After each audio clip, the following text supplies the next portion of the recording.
Eu acho que tá gravando, né? Sim, sim, agora sim. Então, eu vou continuar aqui. Ai, gente, aproveitando para falar, que se tiver qualquer barulho aqui de cachorro, de música, vocês me desculpem. Mas então eu vou continuar. Eu vi aqui que alguém comentou que já ouviu falar, mas não sabe o que é. Então,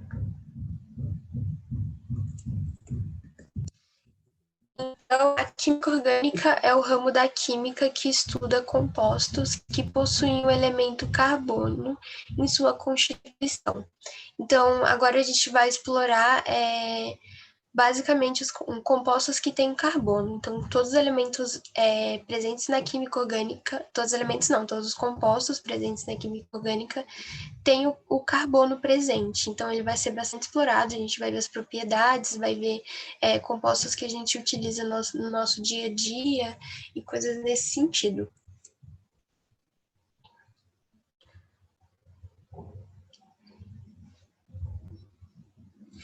Então, começando um pouquinho com o histórico, né? Por volta de 1770, o Lavoisier ele descobriu que muitos compostos encontrados nos seres vivos eles tinham em comum o fato de serem constituídos de carbono. Então, ele foi um dos primeiros cientistas assim que teve essa percepção através do estudo dele de que o carbono ele era um composto muito presente em organismos vivos, né? Então, ele que teve essa primeira percepção e deu esse pontapé inicial assim, para o estudo dos compostos orgânicos. Por volta de 1777, outro cientista, o Bergman, ele criou a expressão química orgânica. Então, ele criou essa expressão a partir de uma divisão da química. Então, ele pegou a química, ele dividiu ela em dois ramos, né? Os compostos inorgânicos e os compostos orgânicos. Os compostos inorgânicos, ele disse que eram substâncias do reino mineral, e os compostos orgânicos, ele disse que eram substâncias do reino vegetal ou animal, então compostos que vinham de seres vivos. E daí, a partir disso, apesar de ter sido um passo assim inicial importante, surgiu um empecilho assim para a química orgânica, porque também a partir dessa ideia de que os compostos orgânicos vinham de seres vivos, surgiu a teoria da força vital, né, que foi desenvolvida pelo Berzelius. Então, nessa teoria da força vital, eles acreditavam que os compostos orgânicos eles tinham uma força diferente, assim, que só podia ser encontrada em seres vivos. Então, eles não acreditavam que os compostos orgânicos poderiam, por exemplo, ser sintetizados em laboratório, porque era uma coisa que você não poderia criar vida, né, que era desses compostos. Então, eles não acreditavam que era possível sintetizar esses compostos. E daí isso foi um empecilho porque travou um pouco, né, o desenvolvimento desses estudos, que as pessoas realmente acreditavam nessa teoria da força vital, e aí isso foi um entrave no início. Depois, por volta de 1828, o Wöhler, ele que trabalhou com Berzelius, ele era tipo um discípulo, sabe? Meio que filosofia, que tem uns discípulos que seguem as pessoas que já estudaram mais. Ele era meio que um discípulo do Berzelius e ele sintetizou, né? Ele produziu de uma forma acidental, pela primeira vez, a ureia. E a ureia, ela é um composto orgânico. Então, ele estava lá fazendo os experimentos dele e, sem querer, ele produziu a ureia.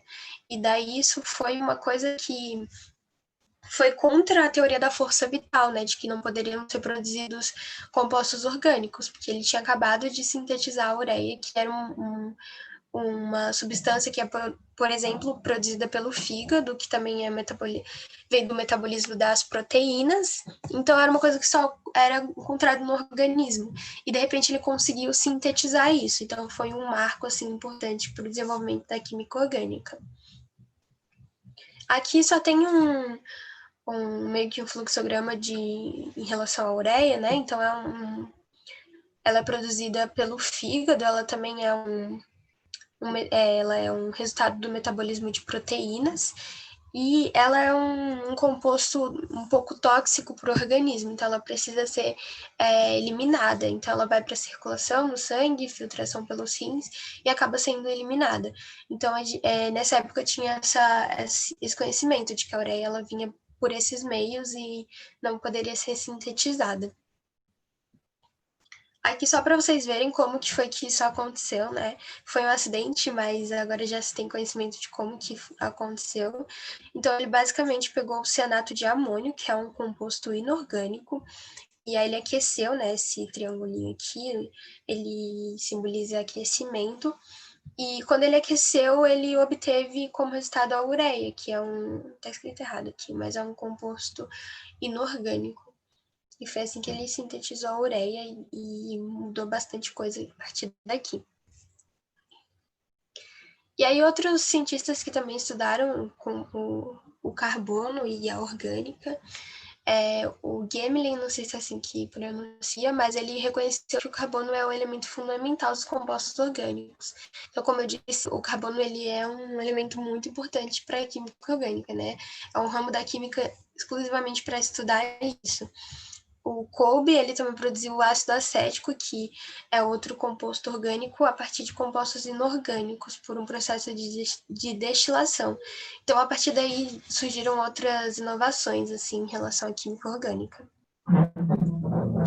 E daí surgiu o Kekulé, que é um dos principais cientistas assim da química orgânica, e aí ele fez experimentos que comprovavam a existência do carbono em compostos orgânicos, então isso já ficou mais concretizado. E ele também realizou estudos específicos a respeito do carbono. E a partir desses estudos, ele conseguiu fazer postulados, né? Que são meio que regras, assim, que possibilitaram também entender melhor como que o carbono funcionava. Então, ele fez 3 postulados principais, né, que são utilizados até hoje. O primeiro é que o carbono é tetravalente. E o que isso significa, né? Significa que ele faz 4 ligações. Então, se a gente for fazer a distribuição eletrônica do carbono, eu vou mostrar um pouquinho mais para frente, a gente vê que ele tem 4 carbonos na camada de valência. E se a gente lembrar também da regra do octeto, né, que todos os átomos eles querem ter 8 elétrons na camada de valência para eles ficarem estáveis, como o carbono já tem 4, ele precisa de mais 4, então ele faz 4 ligações para conseguir esses elétrons que ele precisa para ficar estável. E essas 4 ligações do carbono, elas são iguais entre si. Isso significa que, aqui eu coloquei um exemplo, se eu ligar esse hidrogênio aqui, se eu ligar ele nessa posição, ou nessa posição, ou nessa posição, não faz diferença. Todas essas ligações aqui do carbono com o hidrogênio, elas são iguais, então não vai fazer diferença essa posição. É isso que fala o segundo postulado. E o carbono, ele forma cadeias. Isso também é bastante importante, porque ele tem algumas propriedades que não vale a pena a gente aprofundar muito, mas, por exemplo, o tamanho, as ligações, que possibilitam que ele forme cadeias. E isso é importante porque possibilita que a quantidade de compostos orgânicos existentes seja muito grande. Então, existem vários compostos orgânicos, assim, uma quantidade muito grande. Isso é possibilitado principalmente pelo fato de que o carbono consegue formar essas cadeias. Tudo bem? Alguma dúvida até aqui?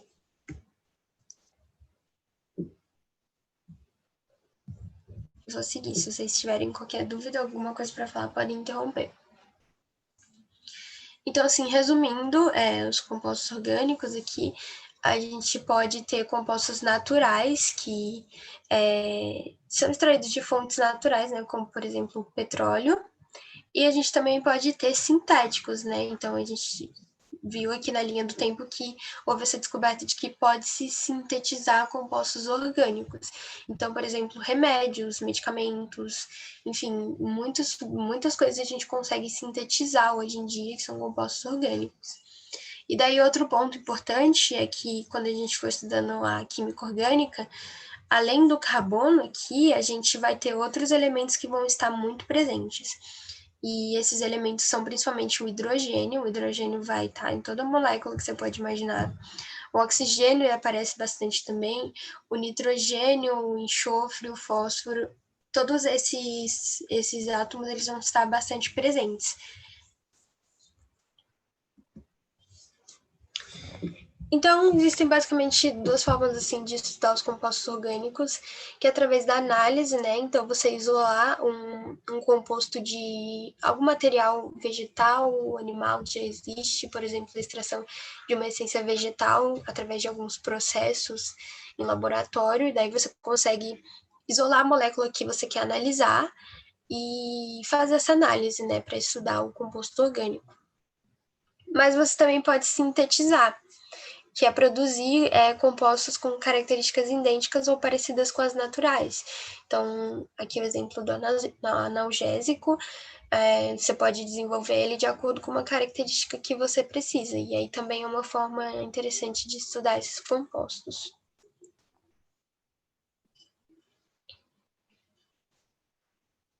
Agora a gente vai falar um pouquinho sobre o carbono em si. Então, como eu falei para vocês, se a gente olhar lá na tabela periódica, dá para ver que ele tem 6 elétrons, né? E daí a gente distribui esses elétrons através das camadas, aqui tem a distribuição eletrônica dele. E a gente vai ver que nas duas últimas camadas, na última camada, ele tem 2 elétrons. Então, quando você fizer essa distribuição, a última camada é que tem um maior número aqui, a camada de valência. Então, o S e o P são subníveis, mas o que você vai olhar é que esse número da frente. Então, aqui a camada de valência é essa segunda camada, esse número de elétrons, então você soma esse e esse. Então, o carbono ele tem 4 elétrons na camada de valência, e aí é o que eu já falei para vocês, que ele precisa fazer 4 ligações para chegar na regra do octeto lá para conseguir estabilidade. E aqui tem um pouquinho dos tipos de ligações que ele pode fazer para atingir essa estabilidade. Ele pode fazer 4 ligações simples, então aqui esses tracinhos representam ligações, então cada tracinho é uma ligação comum, simples, e pode ser com qualquer átomo aqui. Ele pode fazer ligações duplas, então ele pode fazer 2 ligações duplas ou uma ligação dupla e 2 simples. E ele pode fazer ligação tripla, então ele pode fazer aqui a ligação tripla e uma ligação simples.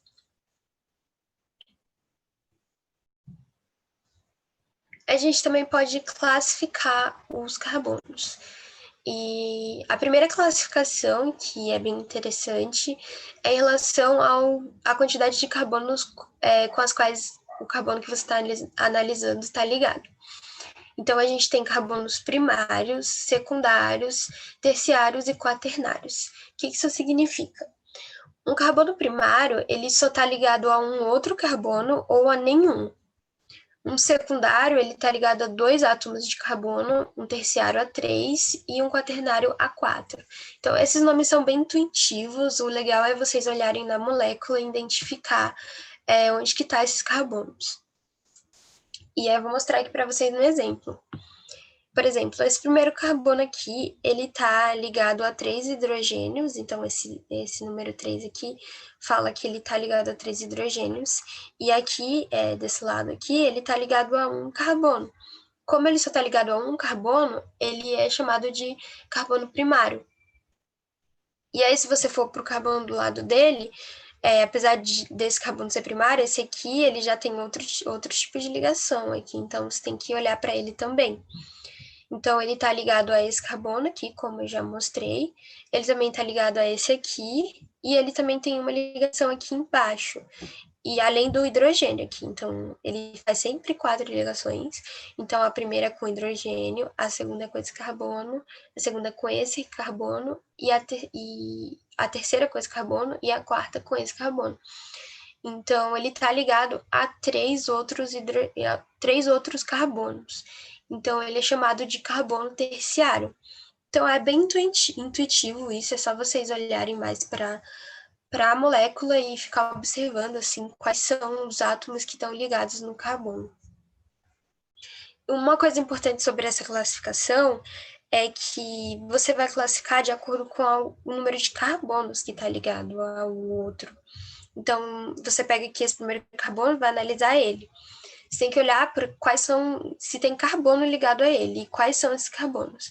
Então, por exemplo, ele tem 3 hidrogênios aqui, e por que ele não é quaternário, né, se ele está fazendo as 4 ligações? Porque o que importa é a ligação que ele está fazendo com o carbono. Como ele só está ligado a um carbono, ele é primário. Até porque se a gente fosse contar o número de ligações, todos seriam quaternários, né? Porque, como eu já falei, o carbono faz 4 ligações. Então, o que você tem que olhar é quantos carbonos está ligado àquele átomo que você está olhando. Tudo bem? Alguma dúvida?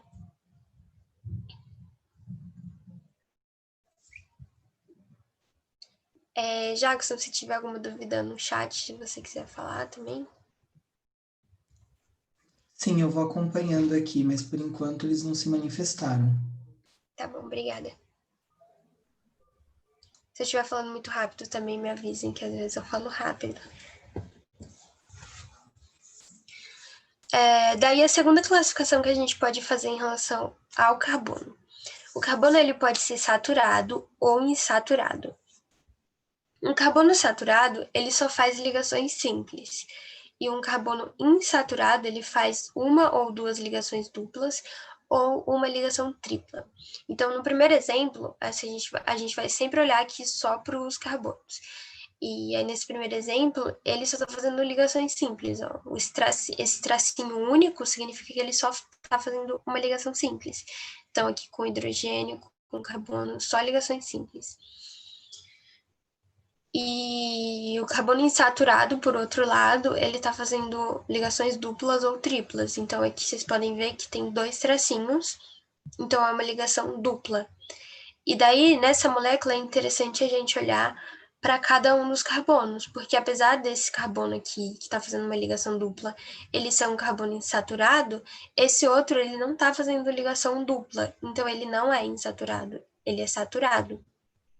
Então, quando você estiver falando da classificação do carbono, você olha para cada um dos carbonos da molécula. Então, aqui, esse primeiro, ele está fazendo uma ligação dupla com esse outro carbono, então ele é insaturado. Esse aqui, ele está fazendo uma ligação dupla com esse, então ele é insaturado, apesar dele estar fazendo uma ligação simples aqui. Então, só o fato dele ter uma ligação dupla já faz com que ele seja insaturado.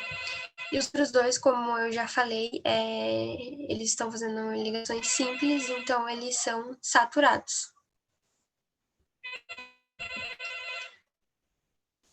E agora a gente vai falar um pouquinho sobre cadeias carbônicas. Como eu falei para vocês, um dos postulados lá do Kekulé é que ele faz que o carbono ele consegue fazer cadeias carbônicas.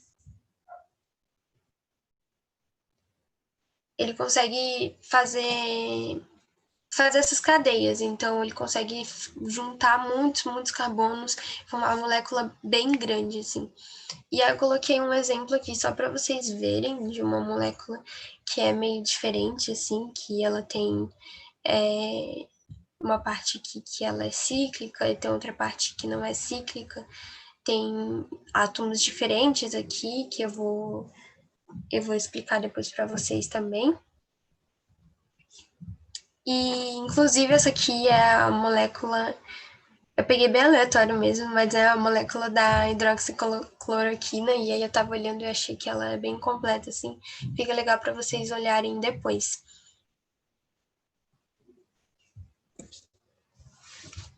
Aí, antes da gente falar de fato das cadeias carbônicas, eu vou mostrar aqui para vocês umas formas de representação das cadeias, que vai ser importante também. Primeiro, a gente pode fazer a fórmula estrutural ou plana aberta, que é essa aqui primeira, em que você representa todos os átomos de carbono, todos os átomos de hidrogênio e a ligação entre eles. Então, como vocês podem ver, pelo exemplo, fica uma molécula bem grandona, assim, né? Várias coisas. E Uma coisa interessante é que as cadeias carbônicas, elas podem ser bem grandes. Então, imagina, se a gente fosse representar todas elas da forma estrutural, ficaria, se a molécula fosse muito grande, ficaria muitas coisas.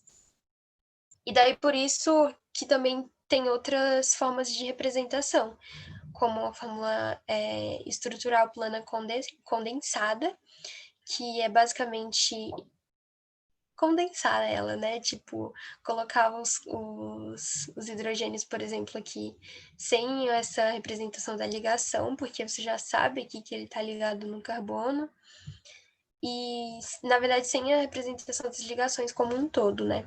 E daí já fica um pouquinho menor. Daí tem a fórmula de linha ou bastão também, que ela é muito usada na química orgânica, e ela é bem mais simples, assim. Então, ela é basicamente esses tracinhos aqui. E aí, cada pontinha dessa aqui, ó, cada extremidade do tracinho representa um carbono. Então, por exemplo, aqui você consegue contar com facilidade a quantidade de carbonos. Então, tem 1, 2, 3, 4. Aqui, cada pontinha vai representar um carbono. Então, tem 1, 2, 3, 4. Então, é a mesma fórmula, assim. E os hidrogênios a gente não representa porque o hidrogênio, como eu falei, ele tá sempre nas cadeias, então chega um ponto que você não precisa representar eles. Você já sabe que se aqui tem um carbono e ele tá ligado a outro carbono aqui, e ele faz 4 ligações, o resto você meio que, entre aspas, assim, você completa com hidrogênio. Então, você sabe que aqui na ponta vai ter um carbono ligado a 3 hidrogênios. E aí é uma forma bem mais simplificada de representar isso, que é muito utilizada na química orgânica. E aí tem a fórmula molecular, que eu acho que vocês já viram também, que é utilizada na química no geral. As cadeias carbônicas, elas também podem ser classificadas. Então, primeiramente, elas podem ser classificadas ao tipo, né? Então, elas podem ser abertas ou elas podem ser fechadas. Uma cadeia aberta, ela apresenta duas extremidades livres. Então, aqui é um exemplo bem simples também. Ela tem essa extremidade livre e essa extremidade livre. Então, é uma cadeia aberta. Eu vou explicar aqui a fechada, que eu acho que fica mais fácil. A fechada, ela forma uma figura geométrica. Então, é como se você pegasse essa pontinha e ligasse com essa pontinha. E daí vira uma figura geométrica, né? E então é só nessa primeira classificação é só você olhar se ela tem essa extremidade, se ela está aberta, e aí também é um pouco intuitivo. A gente também pode pensar nas ramificações. Uma cadeia normal, ela não tem ramificações, e uma cadeia ramificada, ela tem ramificações. Daí eu vou explicar um pouquinho melhor. Quando você vai olhar para as cadeias carbônicas, você tem que meio que numerar a sequência de carbonos. Então, aqui eu tenho essa cadeia que tem 3 carbonos, e você vai seguindo essa linha, ó. Então, se você olhar para esse exemplo, que também é bem simples, você vai ver que não tem outra direção para você ir se você for seguindo os carbonos. Então, ó, você vem para cá e para cá, só isso. Mas, por exemplo, se tivesse um carbono aqui, seria outra direção que você poderia seguir, que é exatamente o exemplo da ramificada. Então, ela tem outras direções que podem ser seguidas na sequência de carbonos. Então, aqui, ó, como eu falei para vocês, cada pontinha é um carbono. Então, eu vou seguindo aqui, aqui, aqui. E aí, quando chega nesse ponto, eu posso ou vir para cá ou seguir para cá. Então, esse traço aqui, ele é uma ramificação. Ele é como se fosse... A gente não fala ramo, mas eu coloquei aqui ramo só porque remete à palavra e também parece. Só para vocês entenderem que ela é uma parte que desvia, assim, do caminho que você pode seguir na sequência de carbonos. Alana, o Oi. Christian está perguntando qual é a diferença das cadeias além da forma. Ah, sim. Então, as cadeias, elas podem se diferenciar em relação ao número de carbonos, a composição também, como eu falei, pode entrar outros átomos, outros tipos de átomos. exemplo, aqui, ó. Essa cadeia aqui, ela é bem misturada, assim, ela tem uma parte que é cíclica aqui, tem uma parte que é aberta aqui, tem a presença de nitrogênio, tem a presença de oxigênio. Então, o que diferencia é a composição, primeiro, né? Se tem outros tipos de átomos, a quantidade de átomos também. Deu para entender?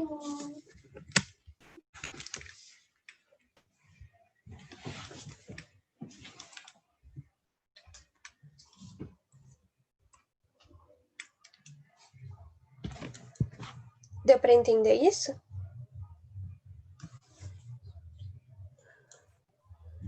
Bom, ele não se manifestou no chat, mas eu acho que sim. Tudo bem, se não tiver dado, pode avisar que eu tento explicar de outro jeito. Sim, ele disse que sim. Agora ele respondeu.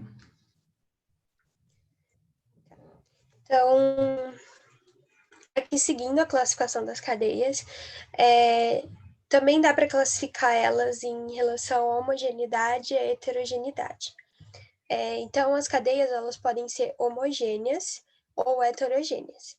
Quando ela é homogênea, ela só possui carbonos na sequência, então essa sequência ela não é interrompida. Então, aqui, ó, de novo, seguindo os carbonos, ó, eu tenho 1, 2, 3 e vai seguindo. Não tem nada que interrompa meio que essa contagem que você está fazendo. E aí, explicando aqui o heterogêneo, que eu acho que fica mais fácil de vocês entenderem, no heterogêneo você possui um heteroátomo entre os carbonos sequenciados. E aí, esse heteroátomo é qualquer átomo que seja diferente de carbono. E aí, quando eu falo que é qualquer átomo diferente de carbono, é importante falar que o nitrogênio, ele não conta. Então, primeiro porque ele nunca vai conseguir estar dentro, no meio, assim, da cadeia, né? Porque ele só faz uma ligação. E segundo, porque ele já é meio que comum à cadeia. Então, esse heteroátomo, ele pode ser um nitrogênio, ele pode ser um oxigênio, e ele vai estar no meio aqui, ele vai interromper essa sequência de carbonos. Então, aqui eu tenho um carbono, e aí próximo, teoricamente, sim, seria um carbono, mas não, é um oxigênio. Então, esse oxigênio, ele é o heteroátomo, ele está interrompendo a sequência.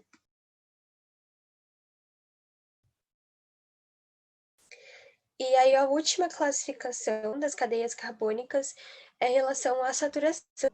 Então, uma cadeia saturada, ela possui apenas ligações simples entre os carbonos, e uma cadeia insaturada possui ligações duplas ou triplas.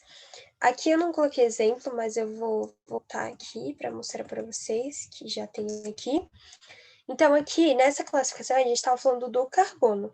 Então, como eu falei para vocês aqui, tem que analisar cada um dos carbonos, né? Então, por exemplo, esse aqui é saturado, mas esse aqui é insaturado.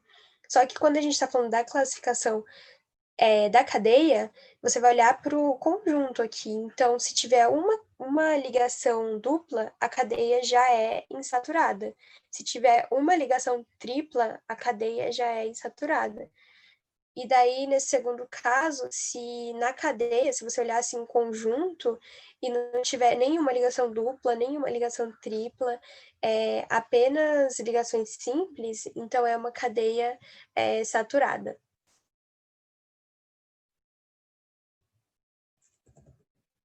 Beleza? Alguém tem alguma dúvida aqui?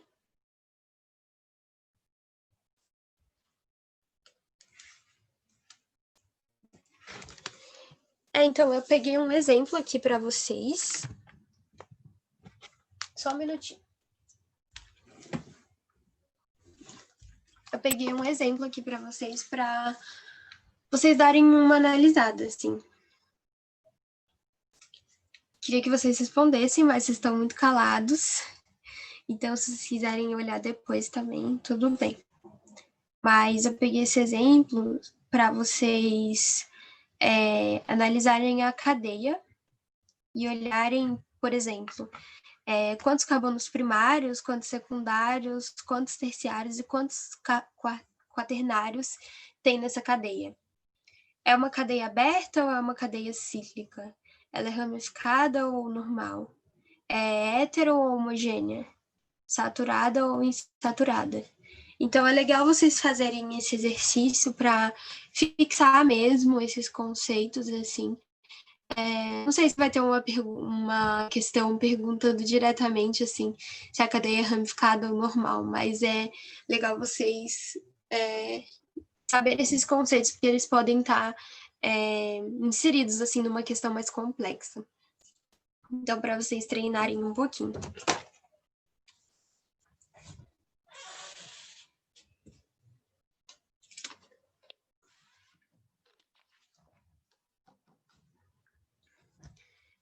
Agora eu vou falar um pouquinho sobre funções orgânicas. As funções orgânicas, elas são características particulares de um grupo de moléculas.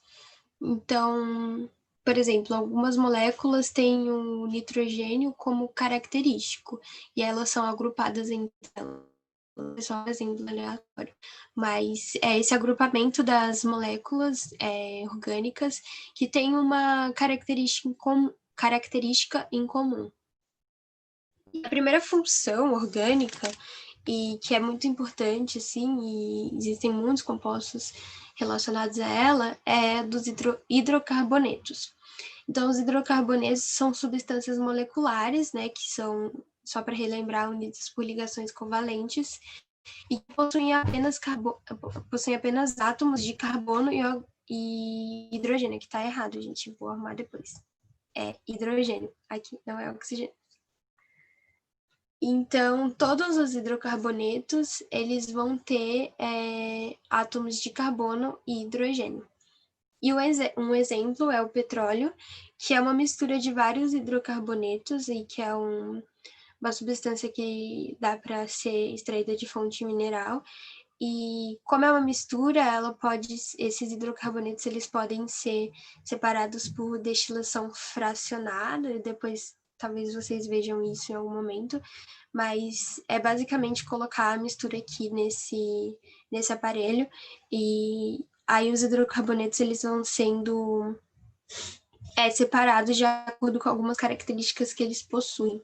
E aí, com isso, dá para obter cada um desses hidrocarbonetos que possuem no petróleo. E mais uma classificação aqui. Os hidrocarbonetos eles podem ser divididos em algumas classes. Então, a gente tem os alcanos, os alcenos, os alcinos, os alcadienos, os ciclenos e os aromáticos. E aí eu coloquei meio que uma legenda aqui para vocês entenderem. Então, quando tem esse alc no começo, indica que é uma cadeia aberta. O ciclo, vocês podem, às vezes está escrito ciclo literalmente, aí vocês podem associar com ciclo, né? Que é uma cadeia fechada. Todos os hidrocarbonetos, eles terminam com a letra O. Depois vocês vão ver mais para frente que as funções orgânicas, elas têm terminações específicas. Então, para os hidrocarbonetos, a terminação é sempre O. E aí, o AN, o EN e o IN, eles estão relacionados com o tipo de ligação que os carbonos estão fazendo em cada uma dessas moléculas. Então, o AN é de ligação simples, o EN é de ligação dupla, o IN de ligação tripla. Então, aqui, por exemplo, os alcanos, eles são moléculas de cadeia aberta que têm ligações simples e são hidrocarbonetos. Então, vocês podem ir vendo isso para entender como que funciona. Os alcadienos, por exemplo, eles têm cadeia aberta. Esse di significa que tem dois. Então, di-en significa que tem duas ligações duplas. E o O de hidrocarboneto sempre. Então, vocês podem ver isso e dá para deduzir mais ou menos em relação a essa nomenclatura. E é legal vocês aprenderem essa nomenclatura porque ela serve basicamente depois para basicamente todas as funções orgânicas. Então, principalmente em relação aqui à ligação, por exemplo.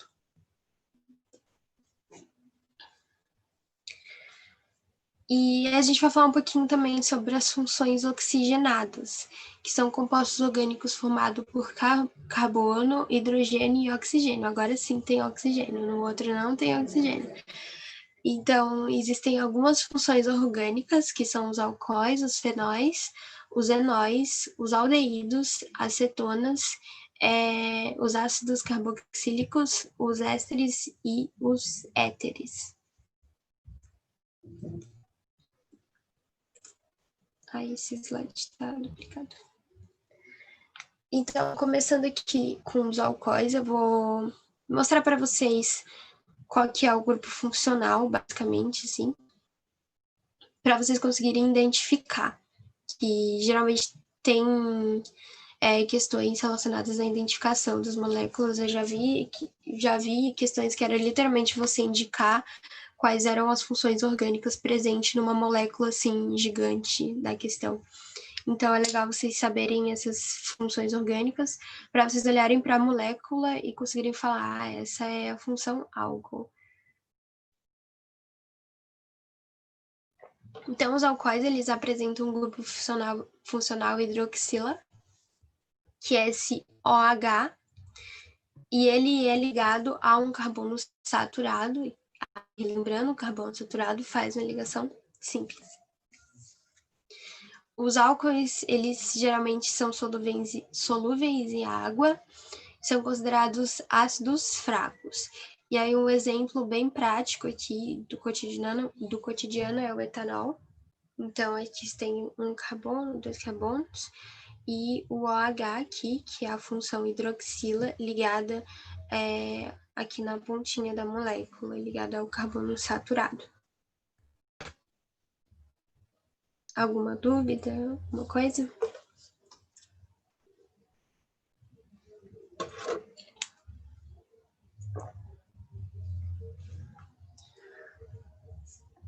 Os fenóis também fazem parte das funções oxigenadas, e eles também apresentam o grupo funcional hidroxila, e nesse caso é ligado a um átomo do anel aromático. Então, apresento para vocês aqui o anel aromático, que é esse anel que possui ligações intercaladas. Então, é uma ligação dupla, uma ligação simples, uma dupla, uma simples, uma dupla, uma simples. E aí, essa função, você tem um OH ligado diretamente aqui nesse anel. Então, você vai ver esse anelzinho aqui e logo em seguida aqui, ó, você tem o OH ligado.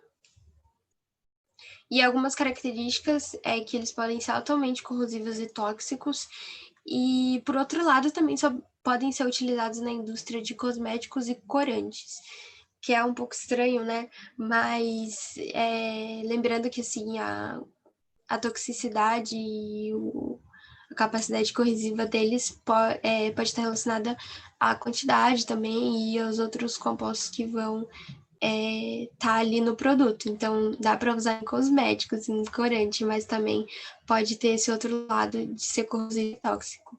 E esse aqui é o exemplo do ácido salicílico, que ele também é utilizado para sintetizar o ácido acetil salicílico, que é aquele remédio AS.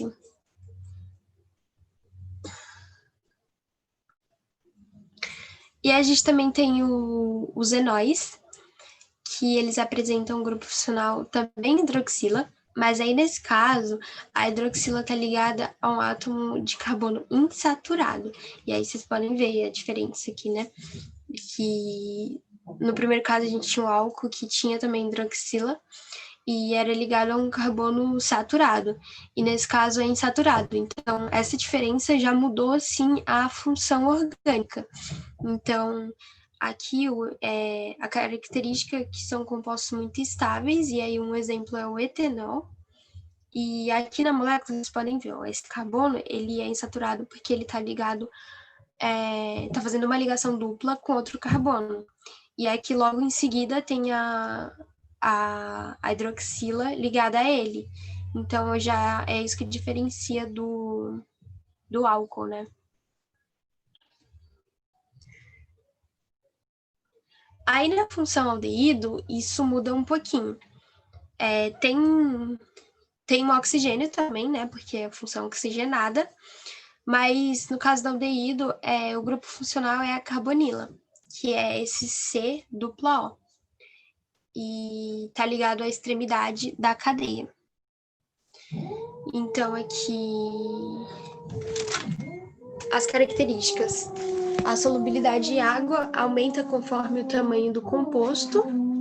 Então, e também aldeídos menores, com menor número de carbonos, têm odor desagradável. E aí, um exemplo é a butanal. A gente também tem as cetonas, que o grupo funcional continua sendo carbonila, e tá ligado aqui no meio da cadeia. E como características, cadeias menores, que tem menos de 10 carbonos, caracterizam cetonas líquidas. E quando essa cetona ela tem mais de 10 carbonos, ela vira uma cetona sólida insolúvel em água. E um exemplo bem simples também, e do cotidiano, é que a acetona. Então, você tem 1, 2, 3 carbonos, e aqui tem a dupla O. Então, aqui é um C, sempre lembrando que um carbono, ligado ao oxigênio. E aí você também tem a função ácido carboxílico, que apresenta também a função carbonila, mas além da carbonila, apresenta a função hidroxila, ligado nas extremidades da cadeia. Então, são compostos polares e cadeias que possuem até 4 carbonos costumam ser solúveis em água. E então, vocês podem olhar que a molécula tem 1, 2, 3 carbonos. Nesse carbono aqui tem um átomo de oxigênio duplamente ligado e também no mesmo carbono tem um átomo de oxigênio ligado e um átomo de hidrogênio ligado a esse oxigênio. E o exemplo é o ácido propanoico. Alguém tem alguma dúvida?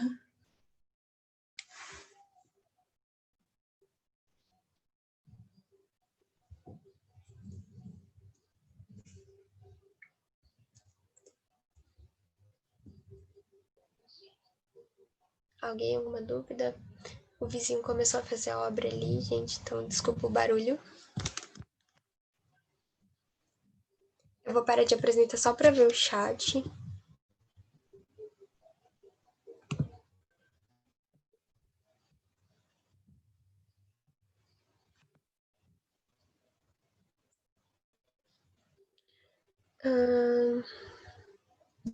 O Christian perguntou se existem muitas outras funções.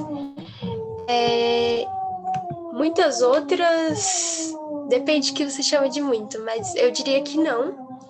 E no geral, assim, o pessoal tem mais facilidade de lidar com as funções orgânicas do que com as funções inorgânicas.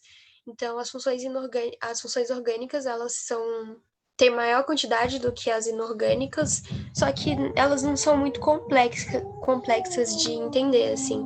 É mais você conseguir identificar mesmo a função ali, o que diferencia ela, e às vezes saber algumas características.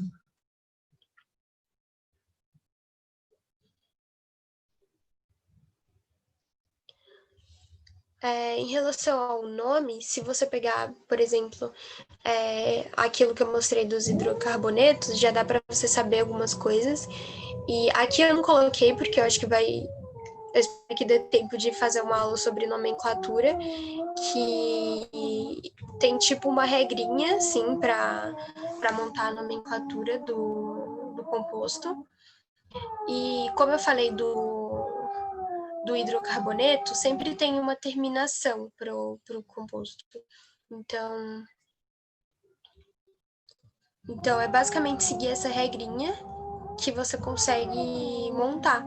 Por exemplo, nas cetonas, ela sempre termina com ona. Então, para todas as funções vai ter essa terminação e vai ter essa regrinha geral, assim, para você montar o nome.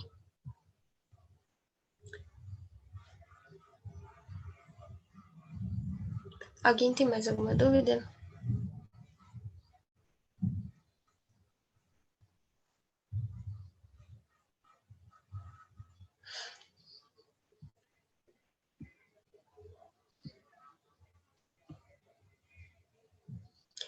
Jackson, você quer apresentar? E aí, se vocês tiverem outras dúvidas, vocês podem ir mandando. Tá bom, então eu vou começar a compartilhar a tela. Deixa eu ver. Beleza.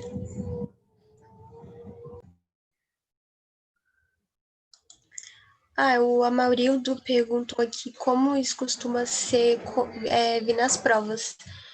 Então, geralmente, assim, é de identificação mesmo das estruturas. Então, como eu falei, essa questão que eu falei, inclusive, é uma questão que eu lembro que eu fiz, assim, em momentos de vestibular. Então, você tem, tipo, um composto que tem várias funções juntas, e aí você tem que identificar quais são as funções que estão presentes naquele composto. E que eu lembro é basicamente isso, e como eu falei, também pode ter uma coisa relacionada às características, então é legal dar uma olhadinha nisso também. A minha tela está sendo compartilhada já, né? Sim. Então, deixa eu abrir aqui.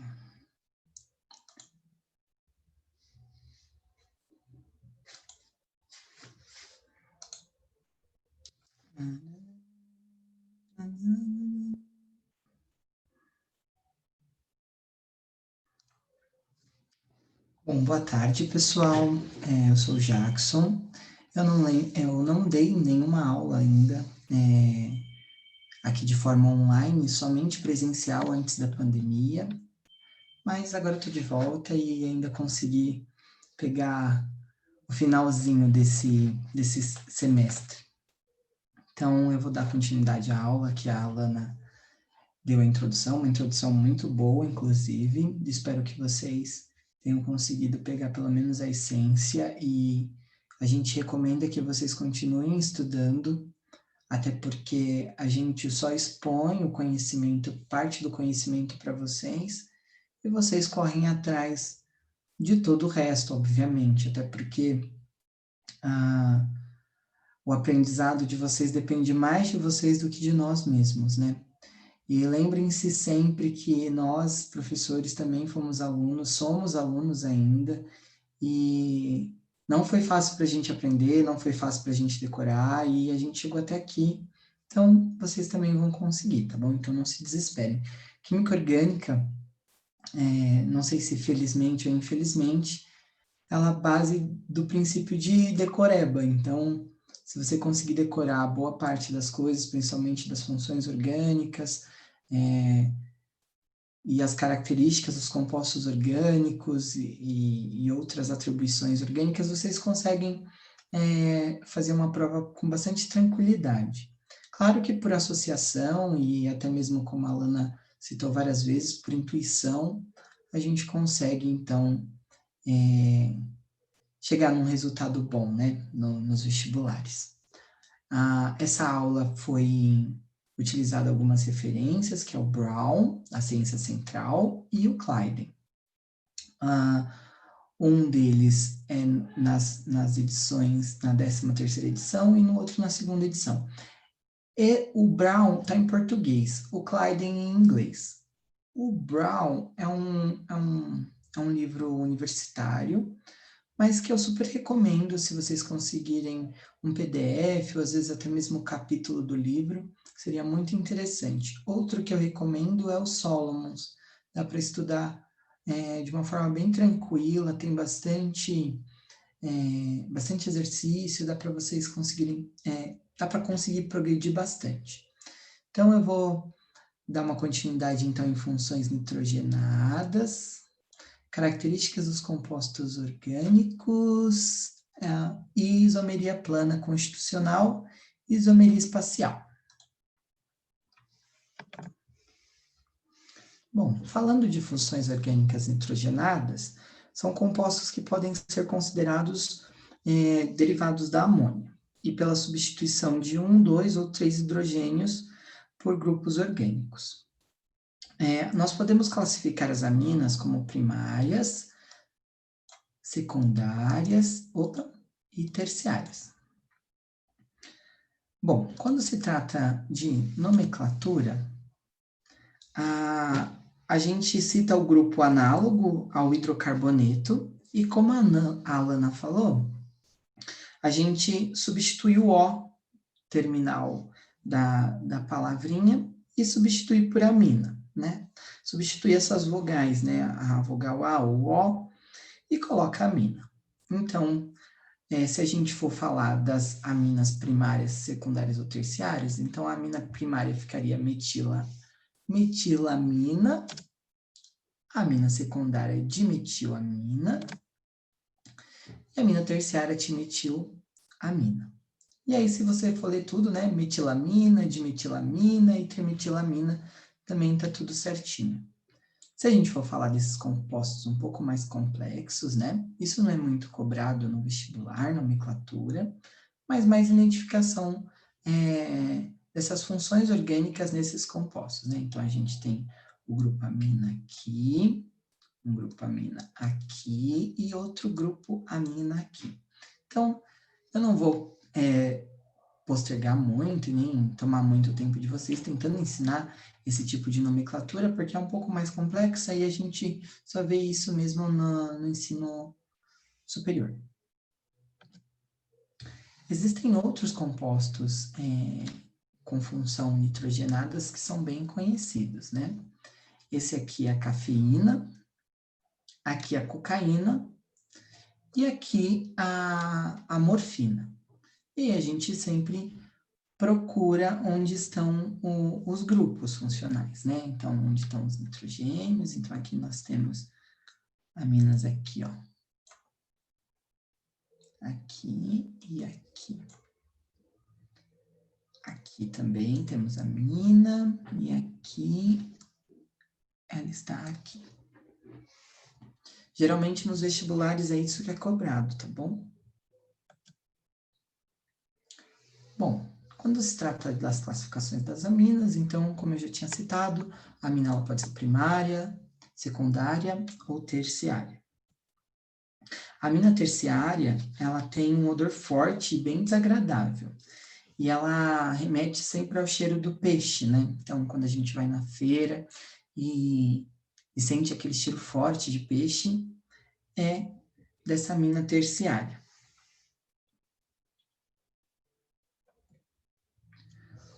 Outros compostos aromáticos também são da classe das aminas, que é a piridina e o pirrol.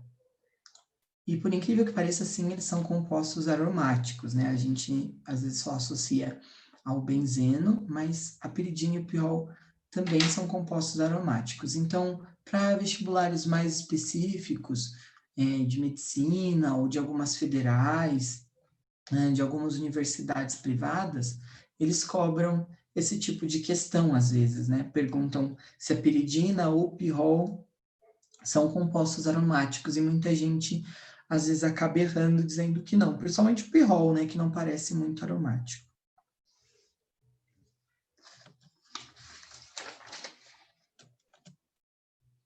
Bom, ainda nas funções orgânicas nitrogenadas, nós temos as nitrilas, que também são conhecidas como cianetos e podem ser identificadas pelo grupo funcional. Na nomenclatura, a gente coloca o hidrocarboneto mais a nitrila. Ou, né, a palavra cianeto mais o grupo substituinte. Então, aqui tem a nitrila, né? Então, metano, nitrila. Aqui, etano, nitrila. E se for ao contrário, né, utilizando o cianeto na frente, cianeto de hidrogênio, ou cianeto de metila. Agora, as amidas são reconhecidas pela presença de nitrogênios ligados com o grupo carbonila, que é esse grupo aqui. Os nomes das amidas se derivam dos ácidos carboxílicos correspondentes, substituindo a terminação ico, né, da nomenclatura oficial dos ácidos carboxílicos, por amida. E os exemplos, né, tem a etanamida e a 2-metilbutanamida. Aqui, ó, nós temos a amida, o grupo funcional. Então, ó. Como eu disse, nomenclatura, pelo menos para vocês vestibulandos, não é muito cobrado. Mas vale a pena para quem se interessa pelas áreas correlatas ou for prestar vestibulares para química, biologia, enfim, áreas correlatas é bom sempre estudar. Bom, e aqui, falando da ureia, como a própria Alana tinha comentado, deixa eu fazer aqui. A ureia está bem aqui. Né? E a gente consegue ver uma amida aqui e uma amida desse outro lado aqui também, né? E uma pergunta que caiu já no vestibular é se ela pode ser uma diamida. E sim, a ureia tem por nome, por nomenclatura, metanodiamida. Então, sim, ela é uma diamida. Então, se isso cair no vestibular, vocês já estarão preparados, né? Ela sim é uma diamida. Então, pode acontecer de aparecer em mais de uma função orgânica nitrogenada. Agora, falando das características dos compostos orgânicos, existem diversas, né? Então, a polaridade, a solubilidade em água, o ponto de fusão baixo, a natureza polar pode acabar formando complexos. Então, existem diversas. Todas essas características são importantes. A Alana já até citou sobre solubilidade em água, por exemplo, né? Onde os carbonos, até 4 carbonos, ele seria, então, solúvel em água. Mas, enfim, né? Vamos só dando mais foco ao que cai no vestibular. Quando se trata de acidez dos compostos orgânicos, existem 3 definições: os ácidos diarrênios, ácidos de Bronsted e ácido de Lewis. Basicidade é a mesma coisa, né? Então, diarrênios, o ácido é qualquer substância que aumenta a concentração de prótons, H+, em solução aquosa. E a base é qualquer substância que aumenta a concentração dos íons de hidróxido OH- em solução aquosa. Ou seja, os ácidos diarrênios ionizam gerando H+, e a base de diarrênios dissociam gerando OH-. Na definição de Bronsted-Lowry, a gente tem o ácido, que é qualquer substância doadora de prótons, a base, que é qualquer substância aceptora de prótons, e a molécula ou íon que se forma quando o ácido perde seu próton é chamado de base conjugada. E a molécula ou íon que se forma quando a base recebe o próton é chamada de ácido conjugado. Então, os ácidos de Bronsted, o doador de H+ é o próton, né? E os aceptores de H+, quer dizer, tem basicidade, tem propriedade básica. Quando nós falamos da definição de Lewis, o ácido é qualquer substância aceptora do par de elétrons e a base é qualquer substância doadora do par de elétrons, né?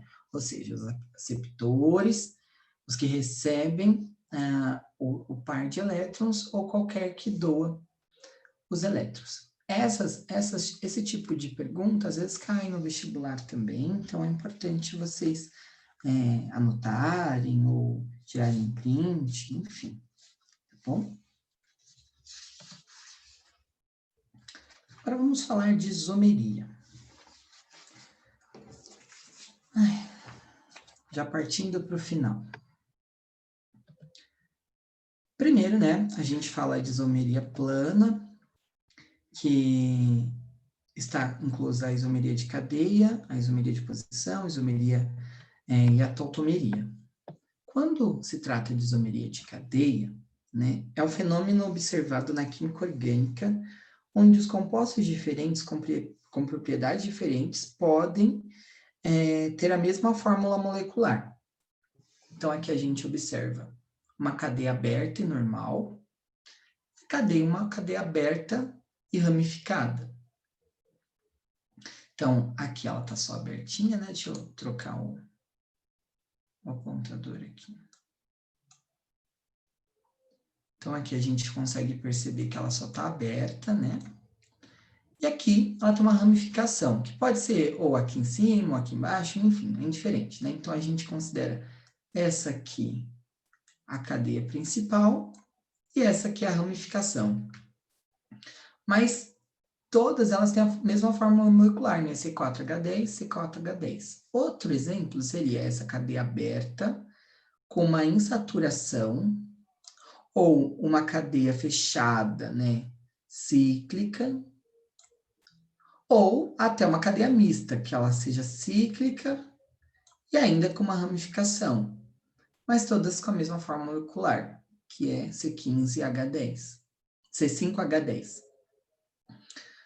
A isomeria de posição é aonde a ramificação está, onde a função orgânica está ali. Então, aqui temos um álcool, aqui tem uma cadeia aberta, normal, né? E bem aqui no finalzinho da cadeia a gente tem o álcool. Mas aí a gente pensa, né? O carbono 1 é esse, 2 e o carbono 3, sempre considerando a função orgânica.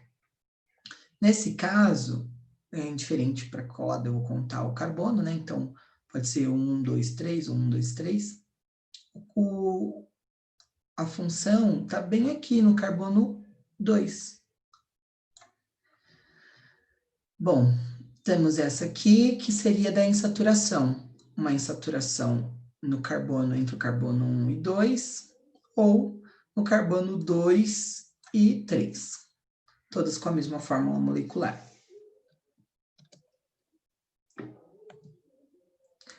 A isomeria de função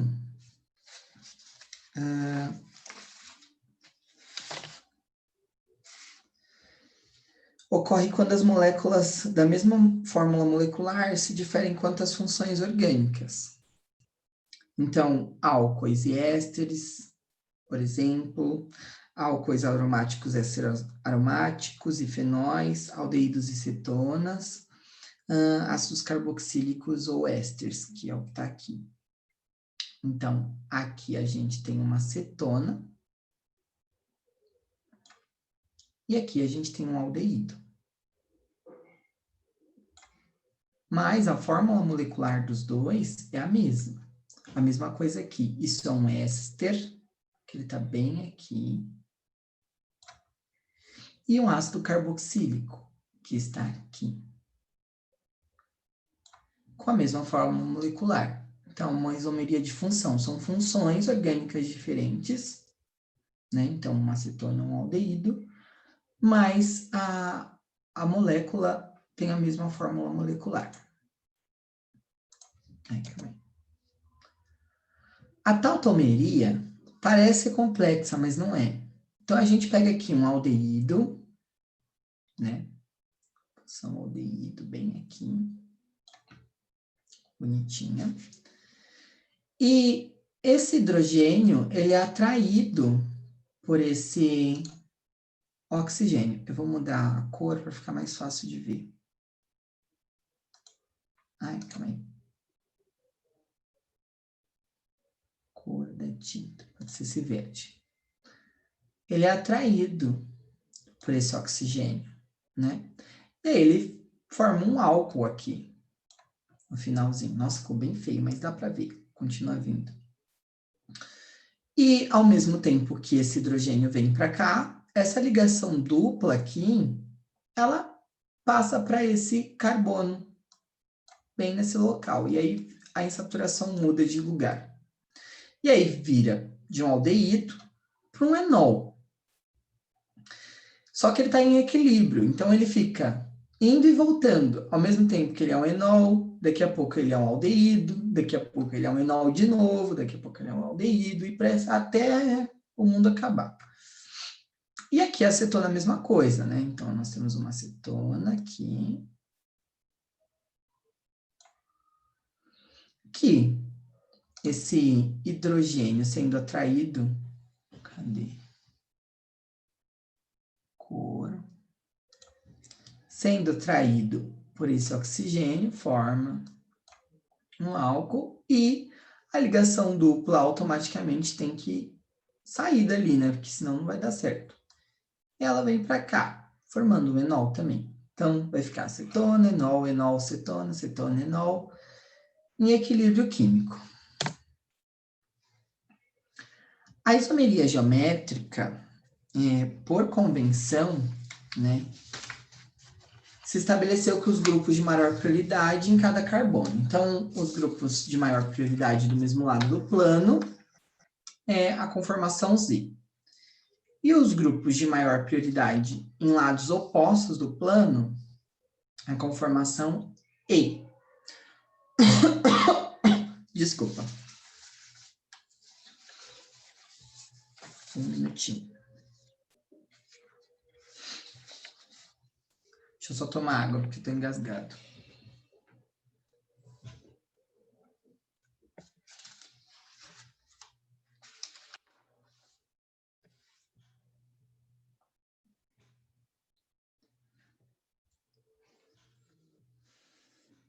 Então, voltando ao assunto, a isomeria ela pode ser dividida em plana e espacial, né? Então, a gente estava falando da plana, agora a gente fala da geometria espacial. Bom, os compostos com a mesma fórmula molecular, eles se diferem na orientação espacial dos átomos no espaço e só podem ser explicadas por fórmulas estruturais espaciais, né? Que seriam os grupos de prioridade, igual temos aqui, que eu já acabei de citar. Então, os grupos de prioridade, que é o Cl e o Br, estando para o mesmo lado do plano, é Z. E, se estiverem para os lados opostos, é E. Então, um é cis e o outro é trans. Um caso de geometria espacial, ele pode ocorrer nesses dois casos, né? Então, compostos com ligações duplas ou compostos cíclicos. Nesse caso, são os com ligação dupla, que estão bem aqui.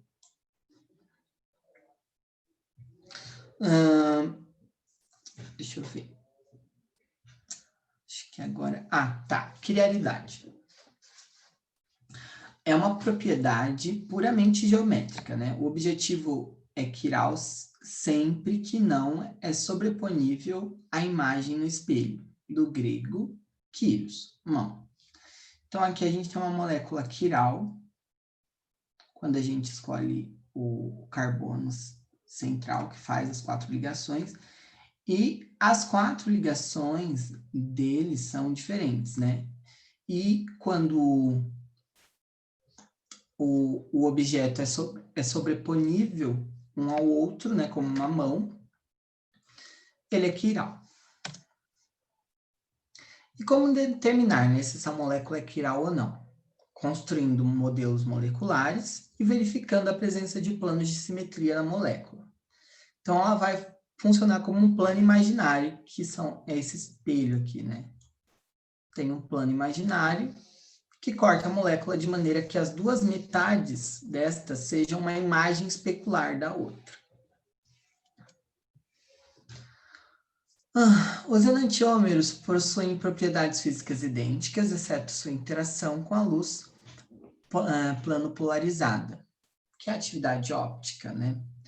A oscilação do campo elétrico de uma luz comum e o plano de oscilação do campo elétrico de luz do plano polarizada. Os compostos quirais se desviam o plano da luz polarizada, são opticamente ativos. E os compostos aquirais não desviam o plano de luz polarizada. Então, aqui a gente vê o centro da luz e ele jogando para vários lados diferentes, composto quiral. E aqui não, né? Não desvia o plano de luz para lugar nenhum. Vai sempre para o mesmo sentido. Isso é medido no polarímetro, né? Que é o equipamento utilizado muito na graduação, pós-graduação e para quem for seguir a área correlata química e tenham aulas de química, provavelmente vocês vão ver um polarímetro. Eu vou entender melhor a função disso. Bom, para a próxima aula nós pretendemos continuar abordando compostos orgânicos e finalizando essa parte tão importante dos vestibulares, para que vocês estejam então aptos para prestar Enem, FUVEST e outros vestibulares. Bom, então calma, jovem, não é o fim de tudo. Vai dar tudo certo no final, espero que vocês consigam ter uma carreira brilhante aí. E bons estudos a todos, tá bom? Nessa semana a gente vai disponibilizar para vocês lista de exercício, resumo da aula. A aula também vai ser disponibilizada esqueci o nome daquele negocinho. Também será disponibilizada para vocês a aula e eu acho que é isso, não tem muito o que falar. Espero que, se vocês tiverem dúvidas, a gente está aqui e se não tiverem, a gente pode encerrar.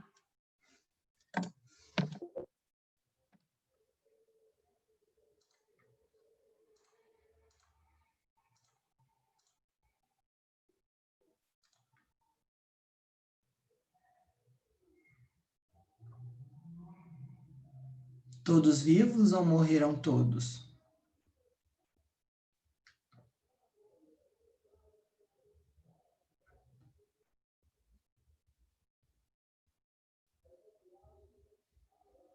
Nossa, fico contente que vocês não têm dúvidas, fico muito contente. Espero que a gente tenha sido o mais didático possível. E que bom que vocês estão vivos, eu já estava preocupado que eu começo a falar e não paro mais, e eu esqueço da vida.